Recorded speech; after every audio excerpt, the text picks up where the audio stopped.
কি আমাদের দিকেও ঝুঁকছে, বুঝতে পারছিস না ঝুঁকছে।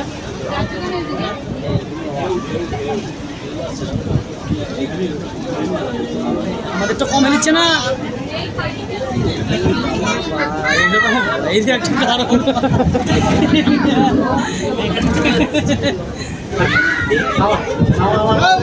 খাওয়াওয়ালাদের অসুবিধা হচ্ছে।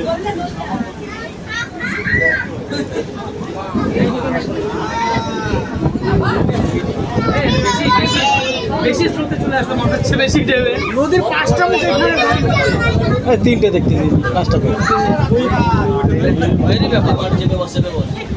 মিডিলে বসো, মিডিলে মিডিলে বসো, মিডিলে বসো। মিডিলে বসলে ভারসাম্যটা বজায় থাকে। ওই এমনিতে এমনি দেখাই দেবো যাচ্ছে ঢেউটা কত আপ ডাউন ছিল। এখন অনেকটা মেনটা কাটেনি, এখন ওই জায়গাটা আছে।